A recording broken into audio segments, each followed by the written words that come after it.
Lin Official, shout out!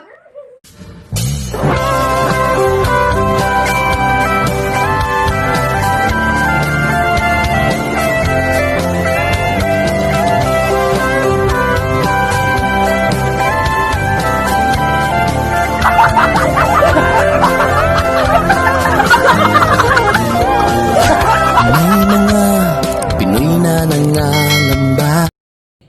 So, ayan, gagawa na po tayo ng sambal chili na which is ano ko mamaya sa prawn.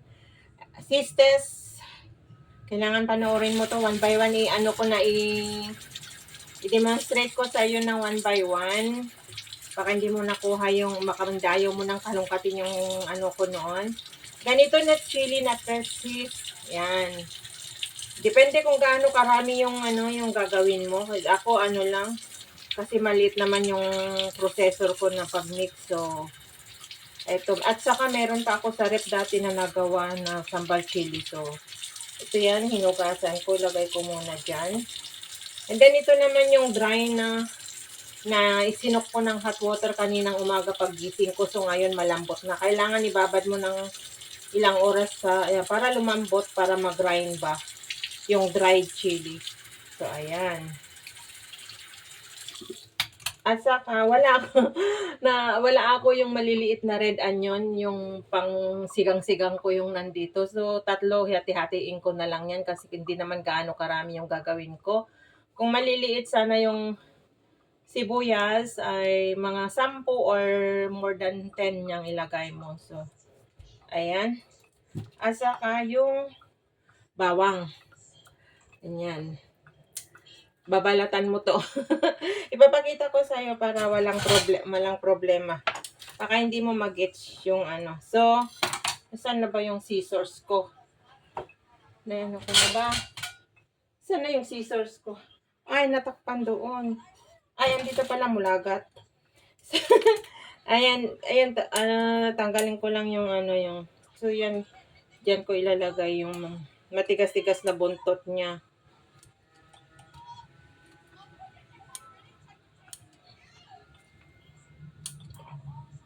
Yan guys. Yung buntot matigas-tigas yan, hindi lumambot para hindi siya sagabal sa ano. Yan. Mapapagod na naman yung legs ko kakatayo sa pag-prepare. At hindi ko pa nalinisan yung bedsore ni Rola. Pag after ko this na mag-grind at lutuin tong sili, ay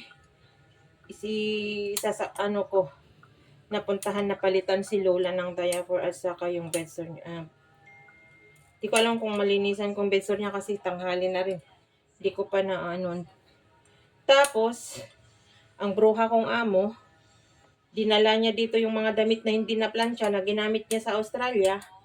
Tambak ang plantsahin ko. Pero tumuro na ako magplantsa. Pag habang magla-live ako na nagpla-plancha, tumuro. So, kasi hindi ko magagawang magplantsa ngayon kasi nga may bisita.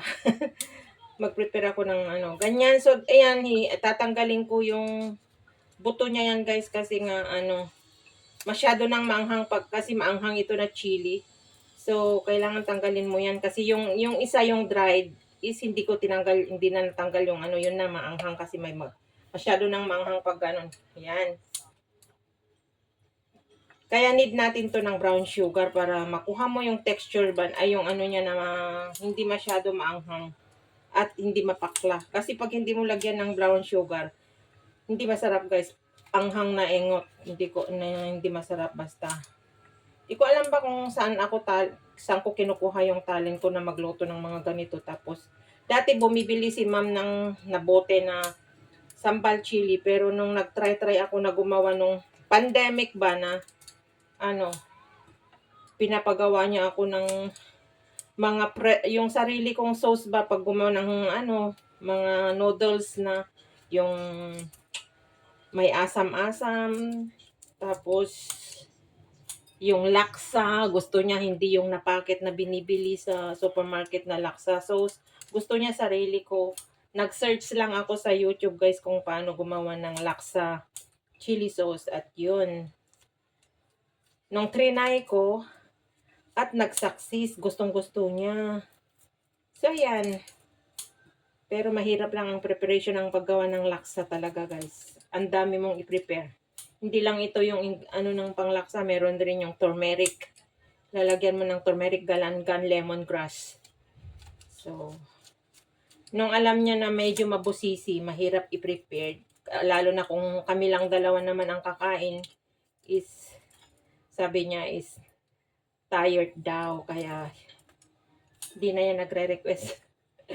Pero pag may bisita na gusto niyang pakainin ng special na luto ko, yun, rine-request niya yung mga mahihirap. Ganun ang amo ko. So, ayan guys. Yan, sisters. Ganyan lang. Di ko alam kung may ganito na sili dyan sa Pilipinas na yung nabibili sa market or supermarket na. Yung mahaba na press. Kasi kailangan mag-mix yung dried at saka fresh. Pag yung ano lang, yung dry lang, sobrang maanghang yun. Hindi mo makakain. Pero yung mga sanay sa maanghang, for sure, kahit gustong-gusto nila. Kagaya yung bisita ko ngayon. Almost mahilig sila sa mga maanghang. So, ayan. Nilagay ko na lahat yan. And mamaya itong kamay ko ay mang-anghang na naman kasi nakalimutan ko maglagay ng guantes. Naghawak na ako ng sili. Pero, puputpuran ko yan ng asin mamaya para hindi masyado maanghangan yung kamay ko. Yan. Ganun lang. Ayan, sisters. Ayan. Yan, guys, sa mga gustong gumaya ng paggawa ng aking sambal chili. Which is, hindi po ako madamot magbigay ng recipe. Kung sino yung mga interested na gustong gumaya. Ayan. Binibigay ko lahat yung detalye ay yung mga ingredients na ginagawa ko, kaya nga medyo matagal yung mga mga uploads ko, kaya yung mga pag video ko kasi hindi ko kinakat-cut, basta pinapakita ko yung buo. Yan. Tapos pati yung pag-grind ko later ay papanoorin mo para wag mo na akong anuhin na sabi mo ang daya-daya ko, ang tagal-tagal mo nang hinihingi. Yung recipe ko na to paggawa ng sambal chili is di ko binibigay, at which is na sinasabi ko kasi sa kanya yung mga ingredients, pero gusto niya yata makita yung paano kong gawin ba. So ngayon, supposed to be hindi ko nabibidyohan to guys, kaya lang nung isang araw na nag-video call kami at nakita niya kasi yung kinakain ko na nasasarapan, mukhang sarap, tapos bakit gano'n, ang pula-pula daw yung chicken curry ko. So sabi ko, nagmix kasi ang curry powder at saka yung chili sambal na ginagawa ko. Yung iba kasi na nagumagawa ng curry guys, is yung powder lang ang linalagay nila, kaya yellowish. Parang parang kare-kare. Pero sa akin, normally kasi dito sa Singapore guys, yung curry nila is talagang gano'n, may mix na sambal chili para makuha mo yung red na kala na saka masarap. Ayan, kaya wala ko yung maliliit, kaya gawin ko half-half. Ganyan. Para pumasok sa grinder. Kasi i-grind ko ito. Yan, wala nang cut ito Di ko na kinat ito. Details ko na ay one by one ko na ipinapakita na sisters and sa mga interested dyan na gumawa ng chili sambal, na mahilig sa mga chili. Yan. Pwede nyo i-mix pag gumawa kayo ng chicken curry, at kung gumawa kayo magprito kayo ng ng talong, tapos i-fry yung sambal chili, garlic again, and saka yung ibuhos sa pininito nyo tatalong, lagyan nyo on top ng spring onion. Yummy, napakasarap. Which is nasa ko na yun, vlog ko na yun noon, yung paggawa ko ng talong na maanghang. Yan.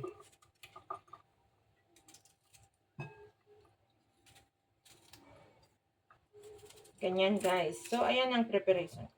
Di ko inubos, ay meron pa isang bawang. Di ko inubos yung sili kasi medyo marami na yan.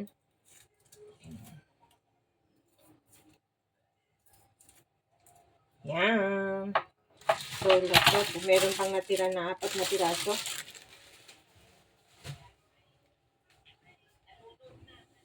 So, ito na. So, ngayon, kukunin ko na yung pagra-grindan ko. So, ayan guys. Linabas ko na yung paggrindan ko. Yung machine na ito guys.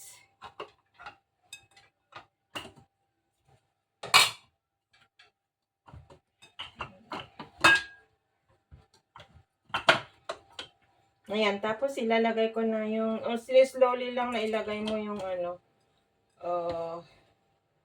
igragayin mo.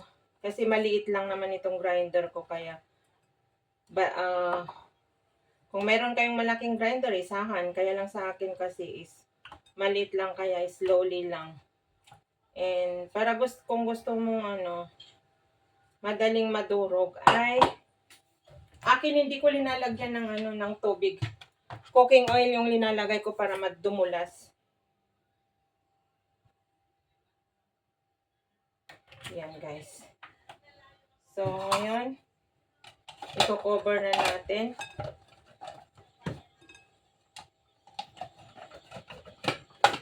Yan, sister, sana cover na. Yun ko na yung ko. Pasensya na kayo kung medyo maingay, ha.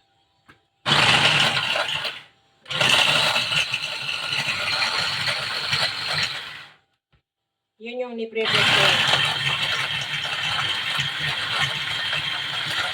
Tapos, kaya every time na madurog ng konti ay dagdagan natin, guys.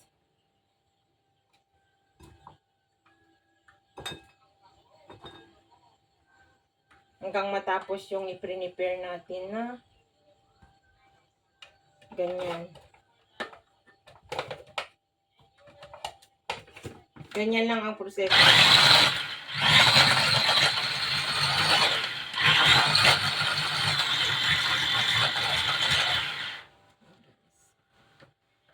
Kita nyo ba?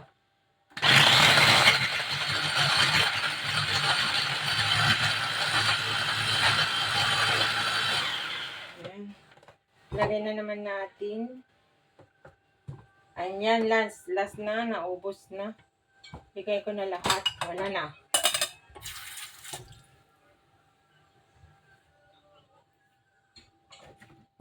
Takpan. At let's go again.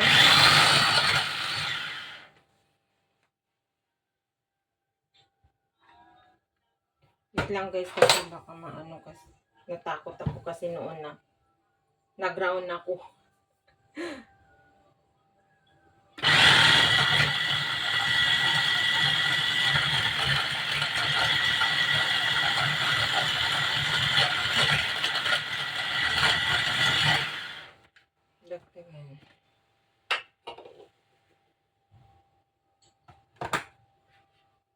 Dagdagan ko ng konting oil para madaling mag-grind yung mga lalim.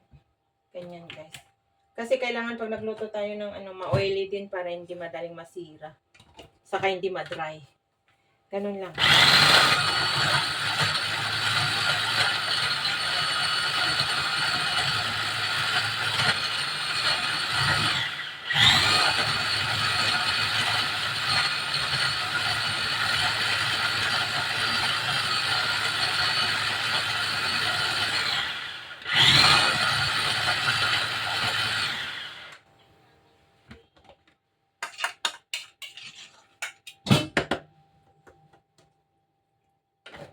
Eksakto lang yung ko sister, so naaga na estimate ko kung yung prepare ko na tapos tama lang na napuno yung ground mixture ground.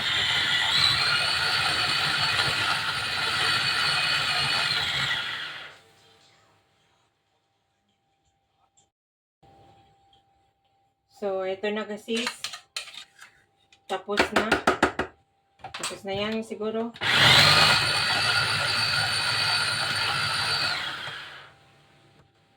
Madulas na.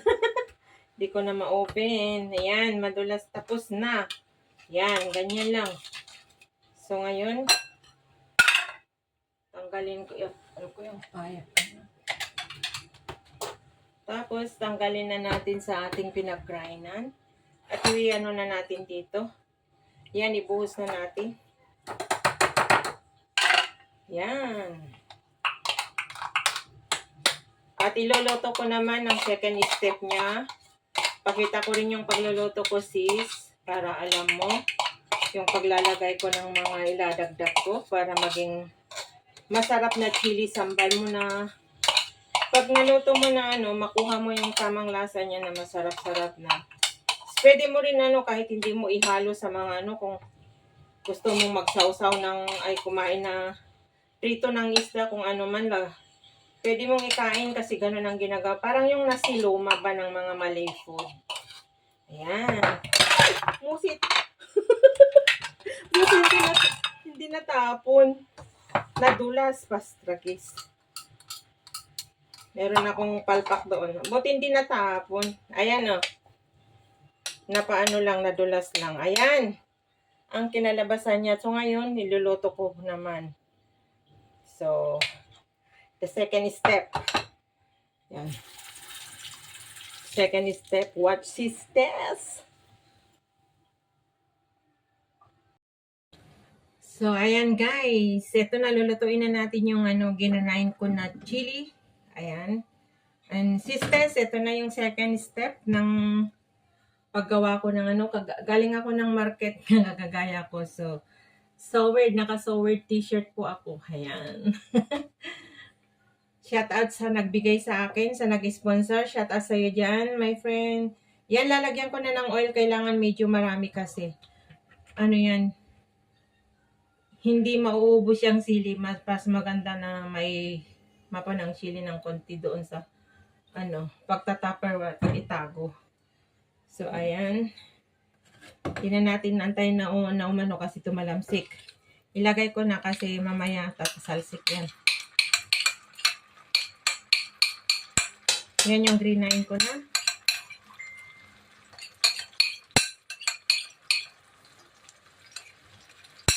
May mga iba-ibang klase ng paggawa ng sambal chili pag yung may mga lalagyan mo, depende yung klase ng lulutuin mo guys. Lalagyan mo ng galangal, turmeric, ganun. Pero ito hindi ko nalagyan ng galangal at saka turmeric.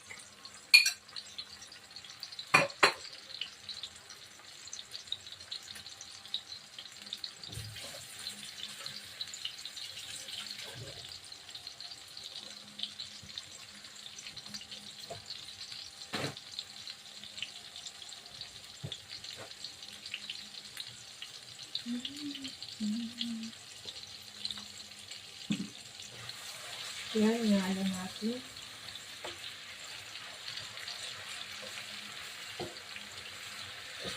Mas maganda na maraming oil. Kapag lang yung gumagawa ka ng garlic chili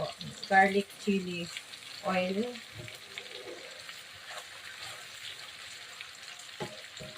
Eto na naamoy ko na maanghang. Ayan, maaamoy mo kasi yung chili paglulutuin mo na maanghang.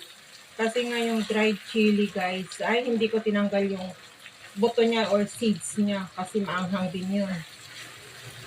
Pero yung fresh kanina ay tinanggal ko para hindi masyadong hot. So,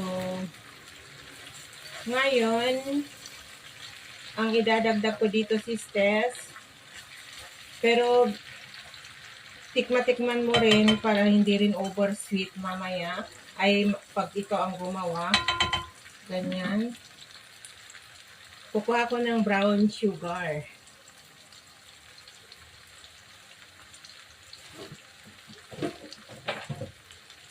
Which is, ayaw ng amo ko nang gumamit ng brown sugar. Pero sabi ko sa kanya, paano mo makukuha ang lasa ng chili na without sugar? Di napakaanghang at saka lang. So, ayan guys, yan yung brown sugar ko. So, maglalagay po ako ng ganyan. 1 tablespoon, 2 tablespoon, at and a half. Titikman ko yan mamaya. Pero hindi ko, titikman ko yun mamaya. Yung sa pagtimpla-timpla tayo, ngayon? So, ganon. 2.5 tablespoon. Tapos ngayon, combinationan ko ng salt. Ganyanan mo ng salt. Yan. And then, kung gusto mong makuha yung, kaya konti lang yung linagay ko na salt sis, kasi kung gusto mong makuha yung napaka-red na chili sambal, ang aking secret recipe gagawin ko sa'yo. Yung Kikkoman light sauce namin, dadagdagan ko yan. Sprinkle lang ko yan. Yan. Agar-agar na lang. Yan. Dinagdagan ko mga 1 tablespoon siguro yan. Or mahigit. Yan. Ihalo na natin. Yan yung secret recipe ko guys. Na para makuha mo yung kulay niya pulang-pula. Diba? Pumula na siya. Pero kailangan konti lang ang ilagay mo na salt kasi yung light sauce is alat. Ang sarap ng yan ang pula na, diba? Ang ganda na ng texture niya, ang ganda ng na kulay niya. Yan, ipinakita ko na yung buong paggawa ko ng sambal chili which is wala ng wala ng tago-tago. Yan ang secret recipe ko kay paggawa ng which is nagugustuhan ng mga bisita ni ma'am and gumagawa nga ako ng mga extra. Inuuwi nila pag Kasi kung gusto nilang magkumain ng kagaya yung lulutuin ko mamaya, yung sambal chili, pwede rin sa prito na isda ito ilagay mo on top. Yun. Prawn na lang ang nila. Prawn na lang ang bibili nila tapos ilagay nila ito. Pero sa akin mamaya ito guys is meron nga ako yung pampabango yun. Itong kapril yung lime na yung pang curry, ikakatin ko yan ng maliliit para yun ang mo, pampabango ba. So ayan mabilis lang maluto to guys. Ngayon titikman ko yung sa kamay ko, ganun lang.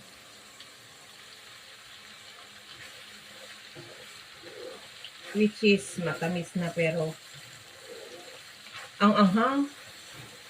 Musit, ang anghang. Matamis na siya pero super anghang.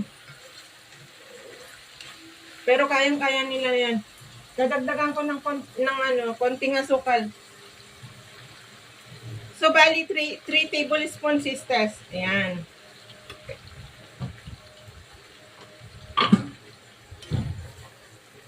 Nag-mix na yung alat at saka tamis, ang sarap ng mixture, yung texture niya. So ngayon, ganyan lang papatayin ko na kasi hindi ko siya i-overcook kasi nga maluluto pa yan mamaya pag ilagay ko sa prawn. Ganyan may hindi siya masyado dry kasi maraming oil niya ng konti. Saka lang yung magluto ng chili garlic. Ganyan. Ayan guys. So ayan, very simple lang sisters. Yan lang yung linagay ko na niya. Asin na nandyan na. Ay! Hindi napunta sa t-shirt ko. So ayan. Get it? Nakuha mo na? Ang ang ganda ng kulay niya. So ito kung magkakari ka, pwede mo lagyan ng 2 tablespoon tapos yung curry powder, 1 tablespoon ng curry powder. Yan, makukuha mo ng recipe ko sis. Na lagi kang natatakam sa luto ko. Yan, pinakita ko na kung yung mga may interested. Di pa ako madamot sa recipe ko. Ayan. Hope you enjoy watching guys. Ayan na. Tapos ko na yung So, ayan. Tapos na yung isang ko. Yan, diba? Looks yummy. So, ayan guys. Natapos na yung yung isang gawain ko. First. So, hope you enjoy watching guys ang aking hair do today. Yan, bye! See you sa next round ng pagluluto. Love you.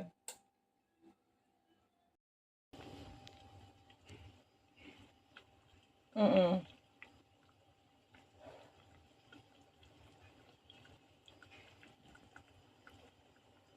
Puros nga pang mayaman yung mga loto dun sa Bilao eh. Pero siguro naman for one time na mag-order ako na para sa kanila na sa mga silang lahat para parang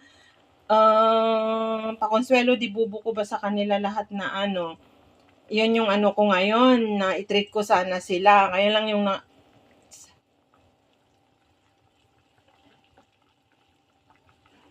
yun na nga, ano, mayroon tagto 2,500. Tapos sabi ko, oh my God, ang mahal. Sabi ko, gano'n.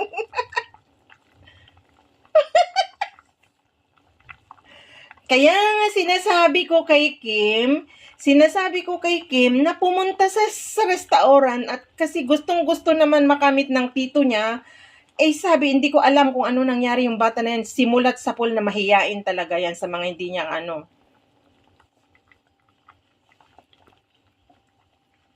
Hindi ba sinabi ko na kontakin rin siya bago siya nung pumunta ng Bagyo? Eh ayaw niya, pati ang ama niya ayaw rin eh. Ako lahat ang magmumove na nandito sa malayo. Ay, Diyos ko Lord, sabi kong ganun. Mamatay ka sa kakahiyan, sabi kong ganun, walang mangyayari sa'yo dyan, sabi ko nga kagabi. Mabait sila nak, sabi kong ganun. Di mo pa kasi kaya nga, yan yung sinasabi ko. Malay mo, tapos biglang nag-joke na, ma, pakisabi, pre-taste, gumanon siya. Ma, pakisabi, pagpunta kami doon, pre-taste, sabi niyang ganon. O, ayaw mo, sabi kong ganon.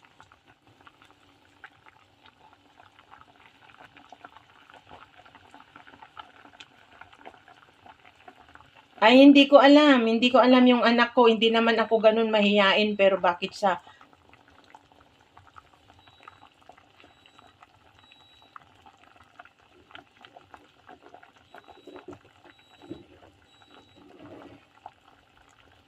Mm.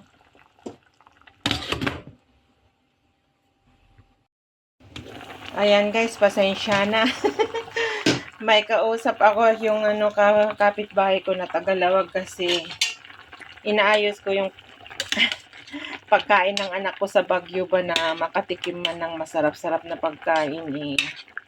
Andun yung kapatid niya kasi na may pwesto sila na kainan na napaka-sosyal.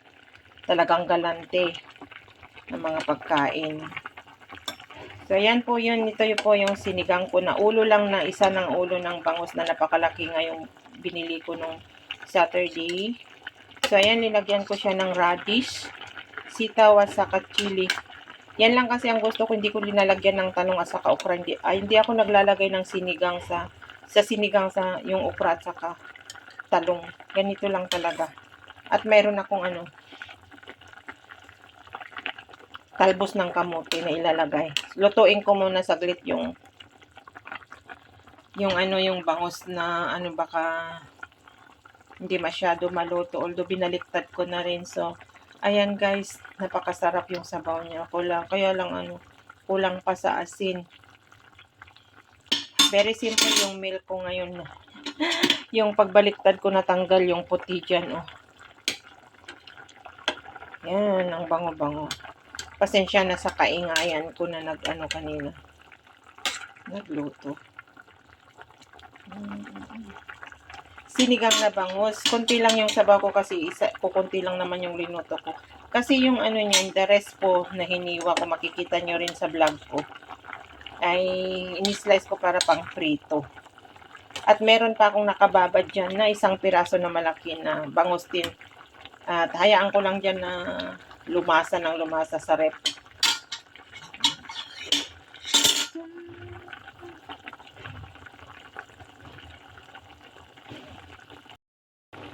So, ayan guys, linagay ko na yung talbos ng kamote. Ayan, maluluto na guys. Sarap, ang laki-laki yung ulo ng bangus guys. Although, ano naman yan. Dami niyang kulay na linagay ko. Talbos ng kamote guys, yung yung tira ko na nagmukbang. Haplang kasi ang linuto ko yan. So yan guys, ang sarap. Yummy. Yan yung ano, labanos, ay yung ano, radish. Yan. At ang sarap yung sabaw. Di masyado marami yung sabaw niya kasi nga, isa lang naman yung linuto ko. So, ayan, ano ko na. So, ayan guys. Ang aking sinigang na bangos na napakasarap. Yummy.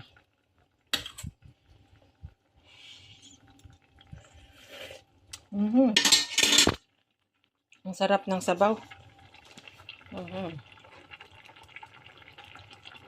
Linagyan ko yun ng konting lemon para maasim-asim guys. Hindi ko na lang nakuhanan na ay hindi ko na naipakita yung paglagay ko. So, ayan ang aking kinalabasan ng aking sinigang na ulo ng bangus, which is isa lang yan. Ulo lang kasi yung up niya, yung ano niya talaga itinapak. Ay, inislice ko para pang prito ko rin. Ayan. So,